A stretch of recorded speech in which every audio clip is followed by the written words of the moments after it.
하나님께서 우리에게 주시는 말씀은 사도행전 9장 1절에서 19절의 말씀입니다. 제가 보는 성경으로 신약 200쪽입니다.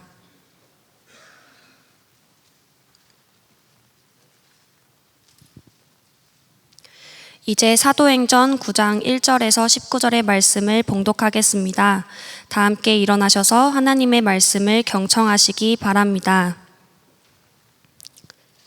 사울이 주의 제자들에 대하여 여전히 위협과 살기가 등등하여 대제사장에게 가서 다메섹 여러 회당에 가져갈 공문을 청하니, 이는 만일 그 도를 따르는 사람을 만나면 남녀를 막론하고 결박하여 예루살렘으로 잡아오려 함이라.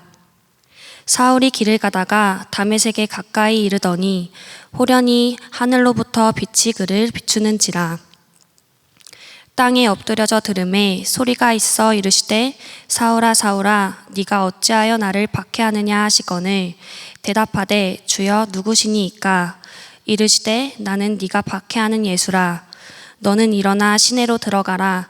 네가 행할 것을 내게 이를 자가 있느니라 하시니, 같이 가던 사람들은 소리만 듣고 아무도 보지 못하여 말을 못하고 서 있더라. 사울이 땅에서 일어나 눈은 떴으나 아무것도 보지 못하고 사람의 손에 끌려 다메섹으로 들어가서 사흘 동안 보지 못하고 먹지도 마시지도 아니하니라. 그때 다메섹에 아나니아라 하는 제자가 있더니 주께서 환상 중에 불러 이르시되 아나니아야 하시거늘 대답하되 주여 내가 여기 있나이다 하니, 주께서 이르시되 일어나 집 가라 하는 거리로 가서 유다의 집에서 5 사람 사울이라 하는 사람을 찾으라. 그가 기도하는 중이니라. 그가 아나니아라 하는 사람이 들어와서 자기에게 안수하여 다시 보게 하는 것을 보았느니라 하시거늘 아나니아가 대답하되 주여 이 사람에 대하여 내가 여러 사람에게 듣사온즉 그가 예루살렘에서 주의 성도에게 적지 않은 해를 끼쳤다 하더니, 여기서도 주의 이름을 부르는 모든 사람을 결박할 권한을 대제사장들에게서 받았나이다 하거늘 주께서 이르시되 가라. 이 사람은 내 이름을 이방인과 임금들과 이스라엘 자손들에게 전하기 위하여 택한 나의 그릇이라.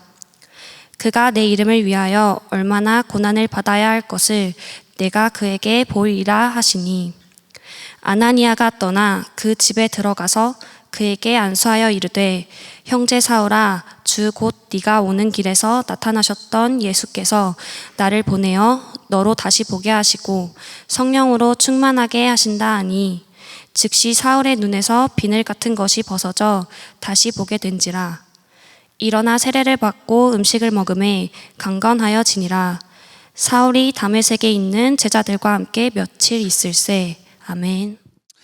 사람의 인생 중에는 전환점을 맞이할 때가 있습니다. 개인적인 삶에서는 우리에게 있어서는, 우리 청년들에게 있어서는 대학을 간다든지 취업한다든지 취업했던 회사에서 이직한다든지 아니면 결혼, 그리고 출산, 장래까지 사람의 인생 중에는 어떤 특별한 일 때문에, 그리고 환경적인 요인 때문에 전환점을 맞이할 때가 있습니다. 그게 개인적인 삶에서도 일어날 뿐만 아니라 사회 전반적으로 큰 변화가 일어날 때가 있죠. 우리가 어떻게 할 수 없는, 그냥 우리가 사는 사회로 봤을 때는 정권이 바뀐다든지 아니면 다른 나라에서 봤을 때는 전쟁이 일어난다든지 하는 일들을 보면 내가 어떻게 할 수는 없지만 삶에 있어서 아주 큰 사건, 내 삶을 다 변화시킬 만큼, 삶의 방향을 완전히 바꿀 만큼 큰 사건이 일어날 때가 있습니다. 그런 인생의 전환점을 맞이할 때는 사람이 삶의 가치관과 생각이 바뀌는 것이죠. 특별히 우리가 믿는 예수 그리스도를 만나는 그리스도인에게선 주님을 만났던 그때가 우리의 삶의 인생의 전환점입니다. 우리가 그 시간을 표현할 때 터닝 포인트입니다 라고 이렇게 표현하기도 합니다. 오늘 본문의 바울은 인생의 전체가 지금까지 살아온 삶의 방향과 가치관, 모든 것이 변하고 무너지는 경험을 하고 있습니다. 오늘 본문의 시작을 우리가 읽은 것처럼 대제사장에게서 위임을 받아서 예수를 믿는 사람들을 잡으려고 바울이 다메섹으로 가고 있었죠. 가던 도중에 예수님을 만납니다. 빛으로 임하신 예수님을 만나는 경험을 합니다. 그곳에서 바울은 질문하죠. 누굽니까? 그때 예수님께서 네가 핍박하는 예수다라고 했습니다. 여러분, 이 경험은 바울의 삶 전체를 송두리째 바꿔버립니다. 기독교사에서도 아주 중요한 사건이기도 하지만 바울 개인적인 관점에서 보더라도 바울이 지금까지 믿어왔던 그리고 지켜왔던 신념들과 가치관, 믿음 모든 것들을 다 무너뜨리는 사건이었습니다.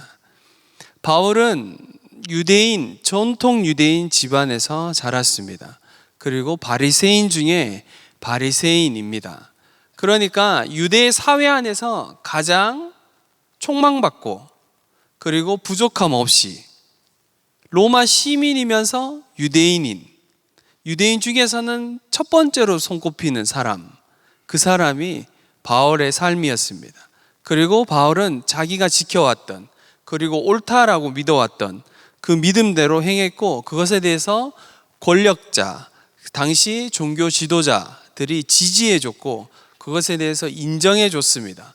차기, 그 다음 우리 교계를, 우리 유대인 사회를 이끌어 나갈 지도자감, 그 사람이 바로 사울이었습니다. 근데 그 바울이 예수님을 만났습니다. 예수님을 만나면서 바울은 지금까지 내가 믿어왔고 지켜왔던, 한 번도 의심하지 않았던, 이것이 옳다라고 믿었던 그 모든 것들이 무너지는 상황이 일어난 것이죠. 자신이 생명처럼 지켜왔던 전통이 무너졌을 때 분명 하나님을 기쁘시게 한다라고 생각했던 그 모든 것들이 하나님을 대적하고 하나님이 싫어하시는 행동이구나라는 걸 깨달았을 때 바울은 3일 동안이나 보지도 못하고 먹지도 않고 물도 마시지 않고 3일을 그렇게 보냅니다. 너무 충격적인 상황을 맞이한 것이죠. 사실 충격적이다라는 표현도 부족하죠. 삶 전체가 모든 게 완전히 무너지는 상황이기 때문입니다. 우리의 삶에도 이런 일들이 일어날 때가 있습니다. 사실 이렇게 바울처럼 너무 큰 일은 아니지만 우리가 이렇게 하면 잘 살 수 있을 거야, 이걸 하면 내가 성공할 수 있겠지, 이렇게 하면 내가 안전하게 살 수 있겠다라고 계획했던 그런 것들이 무너지는 때가 우리의 삶에 있습니다. 근데 놀랍게도 그런 경험을 할 때 가장 하나님을 가까이 느낄 때가 됩니다.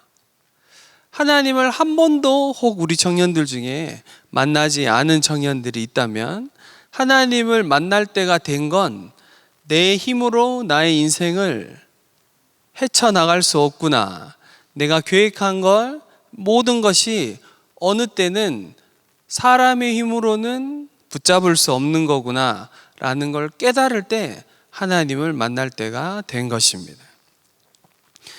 사랑하는 여러분은 하나님을 만난 경험이 있습니까? 살아계신 하나님을, 바울이 살아계신 예수 그리스도를 만났던 것처럼 빛으로, 바울의 삶에 강렬한 빛으로 임하셨던 것처럼 여러분 삶에 하나님을 만난 경험이 있습니까?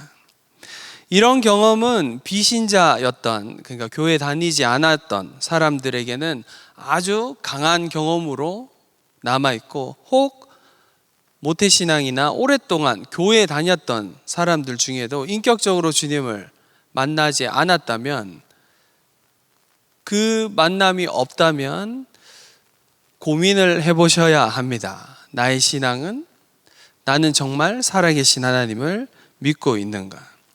바울은 그동안 우리로 치면 교회라는, 종교라는 틀 안에 잘 해야 되는 것들을 하면서 거의 완벽하게 종교 생활을 한 사람입니다.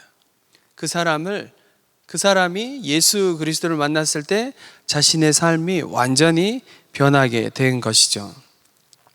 사랑하는 여러분, 혹 주님을 아직 만나지 않았다면, 예수님을 만나지 않았다면 예수님을 만나셔야 합니다. 예수님을 만나야 우리의 삶이 정말 생명을 가진 삶이 어떤 것인지 알게 되기 때문입니다. 이렇게 삶의 방향이 변할 때 우리가 고민하는 것 한 가지는, 이렇게 삶의 방향이 변할 때 나는 변할 수 있는데 주위의 사람들, 가까이 있는 사람들이 나를 의심할 때가 있습니다. 나의 삶은 변했고 예수님을 만났고, 이제 똑바로 살아야 되겠다. 아니면 이전의 삶과 예수님을 만났을 때의 삶이 크게 변화는 없지만 내 마음의 내적인 상태가 완전히 달라졌을 때, 그때 나의 삶을 새롭게 살려고 우리가 결정하고 결단할 때가 있습니다. 그럴 때 가장 우리를 방해하는 것들, 그리고 많이 힘들게 하는 것들이 이전에 나를 알고 있던 사람들의 평가이죠. 자꾸 그것이 우리는 신경을 쓰게 됩니다. 제가 처음 신학교 가겠다라고 했을 때 가장 첫 번째 방해했던 사람이 누군지 아십니까? 저희 어머니입니다. 저희 어머니가 가장 처음 반대했습니다. 제가 신학교 가겠습니다 라고 했을 때 사실은 이야기를 하지 않았어요. 부모님께 비밀로 했습니다. 원서를 쓰기 일주일 전에 들켰어요. 그래서 어머니한테 붙잡혀서 네가 신학을 하는 건 아니다. 네가 무슨 신학을 하냐 라고 어머니의 평가가 그랬습니다. 사실 주위에 있는 친구들의 평가도 신학을 한다고? 성광이가? 시간이 흐르고, 여러분, 제가 신학생이 되고 군대를 다녀오고 신학 전도사를 아직 나가지 않았을 때 이전부터 알던 친구들이 늘 저에게 칭찬이 아닙니다, 놀림과 팩트 그 사이 어디쯤에서 늘 하던 말이, 꼭 성광이가 목사가 되면 가서 설교를 들어보겠다. 네가 어떻게 설교를 하는지. 그 말은 나를 축복하는 말이 아니라 놀리는 말이었습니다. 사람들의 평가가 그랬습니다.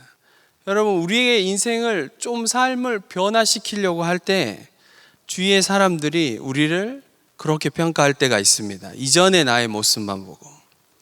그리고 가장 가까운 사람들이 그렇게 평가하는 말들이 우리를 어렵게 할 때가 있죠. 그런 이야기가 왜 나에게 영향을 주시는지 아십니까? 왜 나에게 그런 말들이 영향을 줄까요? 그리고 왜 그 말 때문에 우리는 힘들어 할까요? 왜냐하면 나조차도 나를 믿지 못하기 때문입니다. 나조차도 정말 내가 변화된 것일까? 내가 새롭게 삶을 살아갈 수 있는 건가? 그 고민이 내 안에 여전히 있기 때문이죠. 사랑하는 청년 여러분, 사람은 믿음의 대상이 아닙니다. 나조차도. 사람을 향해서 믿음의 대상으로 여기면 안 됩니다. 오직 믿음의 대상은 우리 주 예수 그리스도이십니다. 주님만이 우리의 믿음의 대상입니다. 우리가 나를 볼 때 나조차도 나를 향한 믿음이 생기지 않을 때 정말 할 수 있을까? 이런 생각을 할 때 세상 사람들은 이렇게 얘기합니다. 할 수 있다고 믿어. 그리고 되뇌어. 할 수 있어. 긍정적인 마인드를 가져. 너의 삶에 좋은 에너지들이 올 거야 라고 이야기합니다. 세상 사람들의 삶의 방식입니다.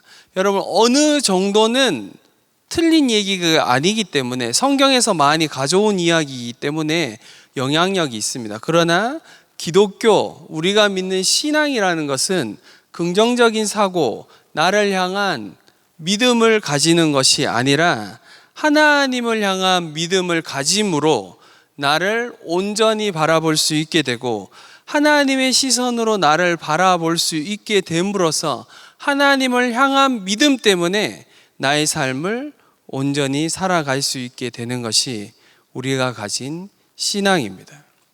그래서 예수님은 우리에게 늘 믿음을 요구하십니다. 여러분 향해서 주님이 사랑을 요구하실 때보다 대부분의 경우 여러분에게 믿음을 요구하십니다. 네가 나를 믿느냐? 우리의 믿음의 대상은 누군가, 사람이 아니라, 그리고 나 자신도 아니고 내가 가진 그 어떤 것이 아니라 우리의 믿음의 대상은 예수님 한 분, 하나님 한 분밖에 없음을 기억하시기 바랍니다.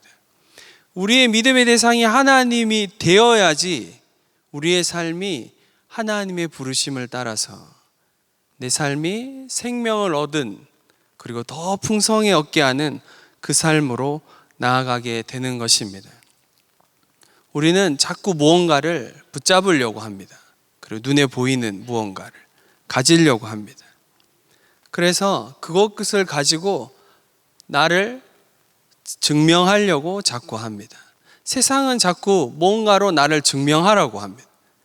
네가 능력이 있음을, 네가 사랑받을 만한 존재임을, 그렇게 해야 너는 사랑받을 수 있고 인정받을 수 있다라고 세상은 자꾸 이야기를 합니다. 그런데 우리가 믿는 하나님은 완전히, 우리가 가진 신앙은 완전히 반대편의 이야기를 합니다. 성경은 끊임없이 너는 이미 사랑받을 존재다. 예수 그리스도가 너를 사랑하셔서 생명을 준 존재가 너다라고 이야기합니다. 여러분, 신앙은 이것을 알아가는 겁니다. 이것을 깨달아가고 지적인 깨달음을 넘어서서 영혼의 삶의 깨달음으로, 삶의 증명으로, 내가 무언가를 증명해서 하나님 앞에 사랑받는 존재가 되는 것이 아니라 우리는 이미 사랑받는 존재이기 때문에 우리의 삶을 거룩한 삶으로 살아가는 겁니다. 이것은 완전히 다른 겁니다. 앞뒤가 바뀌면 우리가 믿는 믿음이 잘못될 수 있는 것이죠. 늘 선은 먼저 돼야 되는 것은 하나님이 나를 어떻게 바라보시고 나에게 어떤 말씀을 하시고 나를 어떻게 여기시는가에 대해서 우리는 집중해야 됩니다. 오늘 사울도 자신의 삶에 그렇게 많은 순간, 너무 어려운 순간, 그동안 믿어왔던 많은 것들이 무너지고 그 누구도 의지할 수 없고 내가 지금 어디로 가야 되는지 길을 잃어버린 것 같은 상황일 때 하나님이 아나니아를 보내시죠. 아나니아가 안 간다고 했습니다. 당연한 것이죠. 그건 당연한 겁니다. 그동안의 사울의 삶이 예수님 믿는 사람들을 붙잡아 죽이고 옥에 가두고 하는 일에 선봉으로 섰던 사람인데 그 사람을 위장했을 수도 있고 사람의 시선으로 봤을 땐 그렇죠. 근데 하나님이 바울을 그런 시선으로 보지 않습니다. 하나님이 바울을 이 사람은 내가 택한 나의 그릇이다 라고 주님이 말씀하십니다. 하나님의 평가가 사울을 향한, 바울을 향한 평가가 사람들의 평가가 아니라 바울 스스로도 자신의 삶을 향해서 어떤 평가로 내릴 수 없을 때 하나님이 바울을 향해서, 사울을 향해서 너는 내가 택한 그릇이다 라고 말씀하고 있습니다. 아나니아가 바울을 만나서 아마 이 이야기를 전했을 겁니다. 바울의 삶에 가장 폭풍 가운데 있을 때, 길을 완전히 잃어버리고 어디로 가야 될지 모를 때, 그때 하나님이 바울을 향한 뜻, 그 뜻을 아나니아가 전했을 때 바울은 자신의 삶을 걸어갈 수 있게 된 것입니다. 사랑하는 청년 여러분, 사람의 말에 어느 때는 귀를 기울여야 되지만 우리의 삶에 가장 중요하고 내 삶의 가장 중심이 되고 흔들리지 않는 소망의 닭과 같은 건 하나님이 나를 향한 평가입니다. 그리고 나를 향한 하나님의 말씀입니다. 그것이 여러분의 삶의 중심이어야 합니다. 이렇게 얘기하면 청년들 중에 가끔 하나님도 나를 정죄하실 것 같은, 네가 그렇게 해서 하나님의 사랑받을 수 있을 것 같아?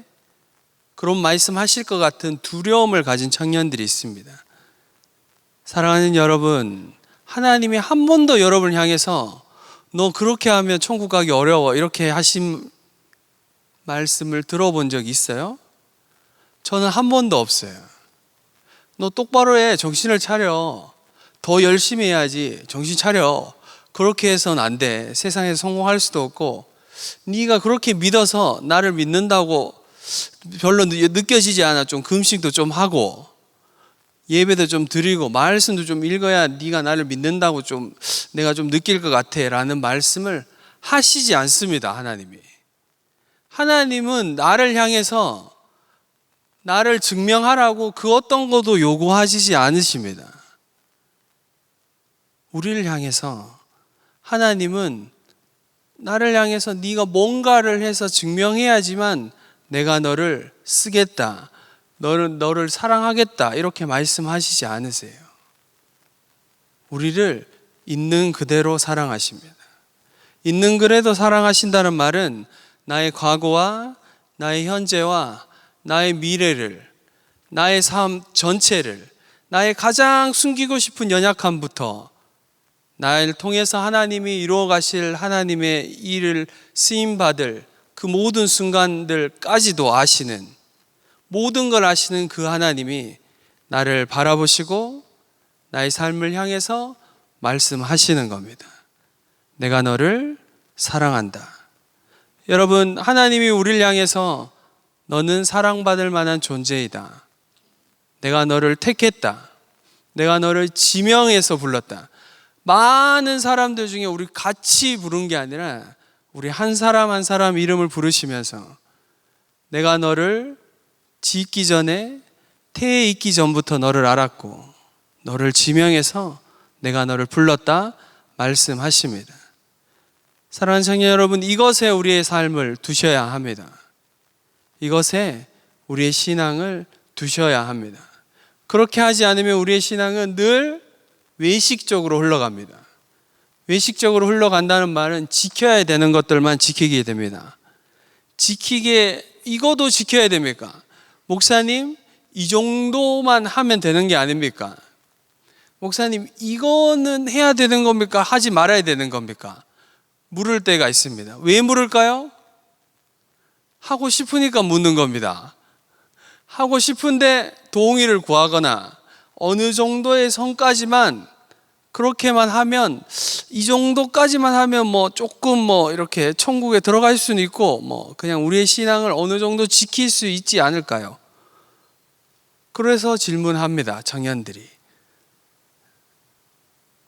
그 질문의 가장 밑바닥에는 하고 싶은데 왜 나에게 그런 하고 싶은 자유까지 뺐나요?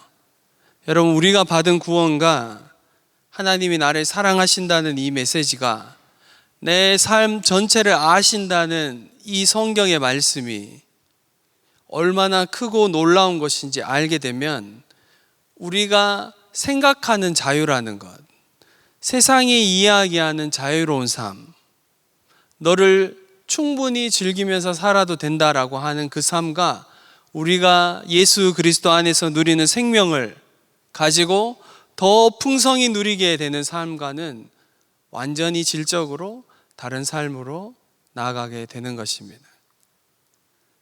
오늘 말씀이 여러분들을 초청합니다. 먼저는 예수 그리스도를 아는 자리로 초청합니다. 바울이 예수님을 처음 만났던 것처럼 여전히 제가 이런 이야기를 해도 예수님을 아직도 모르는 우리 청년들에게 한 번 더 도전합니다. 주님을 만나셔야 됩니다. 주님을 만나기 위해 몸부림쳐야 합니다. 내 삶에 여전히 내 삶을 보면서 나는 정말 그리스도인인가? 예수 그리스도를 믿고 있는가? 내가 믿는 신앙은 진짜 신앙인가? 한 번씩 청년들 중에 진지하게 신앙을 고민하는 친구들이 물을 때가 있습니다. 그 질문은 아주 좋은 질문입니다, 여러분. 교회 다니는 청년들 중에 한 번씩 그런 질문을 하는 청년들이 있는데 그 청년들 마음 안에 내가 이런 의심을 하는 게 옳은 것인가? 라고 생각하는 청년들이 있는데 아닙니다. 그런 의심은 좋은 겁니다. 내가 지금 믿고 있는 신앙은 진짜인가? 하나님은 정말 살아계신 것인가? 목사님이 저기서 이야기하는 생명을 얻는 것은 진짜 생명이라는 것이 있는 것인가? 천국이 있다고 하는데 진짜 하나님의 나라, 천국은 있는 것인가? 한 번도 고민해 보지 않았다면 고민해 보셔야 됩니다. 고민해 보고 기도해보고 몸부림쳐보고 정말 내 안에 신앙이라는 것이 있는지, 살아계신 하나님은 정말 살아계신 하나님이신지, 그래야 우리가 진짜 신앙을 시작할 수 있습니다. 그것이 시작입니다. 그렇게 신앙을 시작할 때 여러분 삶에 꼭 기억해야 되는 건 하나님이 우리의 과거와 현재와 미래까지도 우리의 삶 전체를 아시면서 나를 향해 하시는 그 말씀, 너는 사랑받는 존재다 라고 하는 그 말씀을 늘 마음에 품으십시오. 여러분을 증명하려고 애쓰지 마십시오. 우리는 증명하려고 삶을 살아가는 사람이 아니라 이미 나를 사랑하신 그 사랑에 반응하여서 나의 유일한 믿음의 대상이신 주 예수 그리스도를 믿음으로 그 믿음 안에서 우리의 삶을 걸어가며 하나님이 부르신 부르심을 발견해가고 그 부르심 앞에 우리의 삶을 드리며 하나님의 나라를 확장해가고 하나님의 나라의 백성으로, 하나님의 나라의 자녀로 살아가는 것입니다. 사랑하는 형제 자매 여러분, 여러분들을 초청합니다. 한 사람 한 사람에게 초청하는 건 하나님의 나라의 삶으로, 세상의 법대로, 세상이 이야기하는 대로 살아가지 말고 그것을 거절하고 하나님의 나라의 법대로, 하나님의 나라의 백성처럼, 백성으로, 하나님의 자녀로 살아가는 여러분 되기 바랍니다. 하나님이 우리의 믿음의 대상이십니다. 하나님이 우리의 유일한 사랑의 대상이십니다. 그분 안에 거하십시오. 그분 안에 머무십시오. 내가 그분을 붙드는 것 아니라 하나님이 나를 붙드시는 삶, 그 삶으로 하나님이 여러분들을 인도해 가실 것입니다.